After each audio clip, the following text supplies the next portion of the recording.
Call it a tale of two city projects, a story in which Albuquerque got the best of deals, and to put it mildly, not the best of deals. The tale takes place at the Albuquerque sunport, where the plan in 2013 was to remodel the restrooms. Here's my understanding of the situation. Contract was bid at the airport competitively.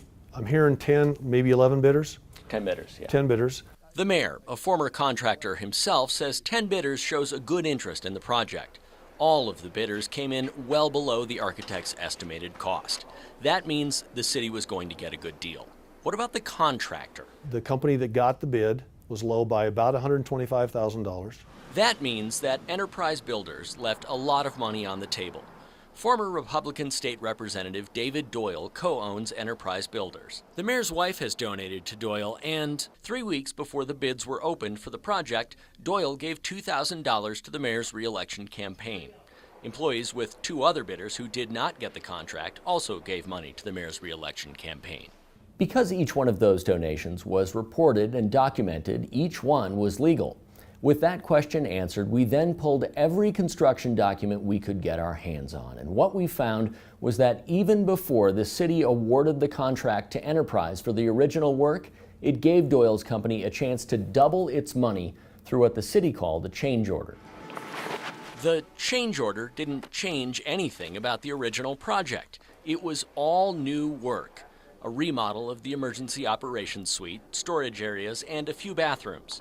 Plans filed with the city show it was supposed to be an entirely different project. Weeks earlier, the mayor's second-in-command, Rob Perry, told city councilors it would be put out for a competitive bid. It was not. With the other 9 contractors who submitted bids for that first project, do you think they would have wanted a crack at this second project that turned into a change order? That's a good question. I don't know that. The city got a killer deal on the project it bid publicly, saving $500,000 under the estimated cost. That's almost a third off. So why abandon plans for a public bid on the new work? It made sense to do it.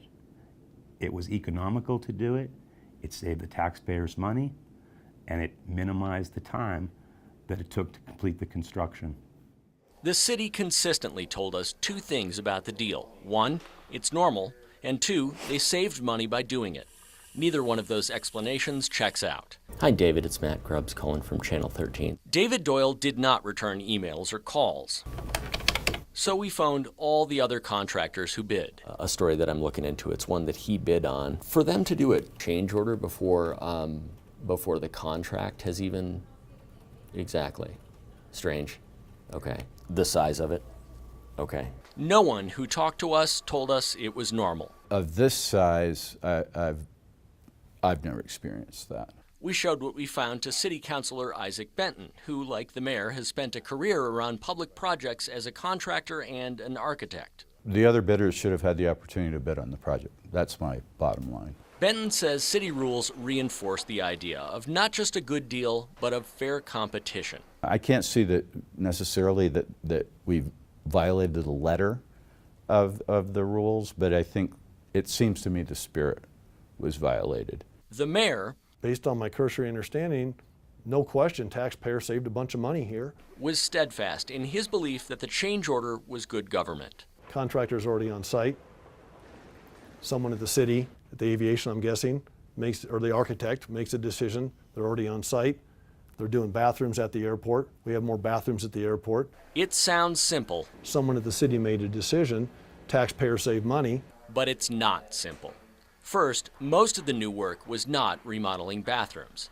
And while the city saved money when it publicly bid the original project, it didn't save a dime on the exclusive change order. Here's why. The architect estimated the change order would cost $1,032,715. Enterprise's best offer was $939,676. Sounds like a good deal, right? But to help Enterprise get there, though, the city changed the project. It farmed out installation of fire alarms and the controls for heating and cooling. Add the invoices for those 2 things back in, and the cost creeps back up. And the city let Enterprise use cheaper materials for the bathroom floors, stalls, and the up-center window blinds, more than $52,000 in money that Enterprise didn't have to spend. But even though the project now called for less work and lower quality, the city never changed its cost estimate. Any savings on the change order vanished in a flash. The city would not let the architect talk to us, so we pulled emails from around the time the project was awarded. Those emails show the city was pushing to finalize a price on the change order before signing a contract that would force Enterprise to honor its low bid. They show the architect was concerned that Enterprise marked up its change order offer by $125,000, roughly the same amount it underbid the first project. They show the city knew it was paying more than it expected to if the project was competitively bid. And they show the city didn't think it could sell the new work as a change order if it cost too much. Finally, they show the city and Enterprise effectively settled on the cost of the change order before the original contract was signed. Despite that, the city's official file for the project makes it look like the change order wasn't considered until February. On December 3rd, the contract was awarded. The change order wasn't awarded until several months later. The signatures were there. At that point, I look at it as a taxpayer and say, it looks like folks at the city did their job.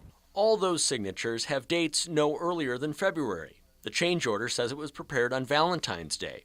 2 letters asking for approval from the project manager and from Perry are dated in February too.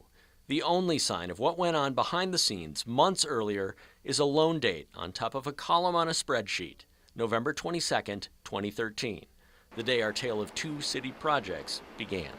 Matt Grubbs, KRQE News 13.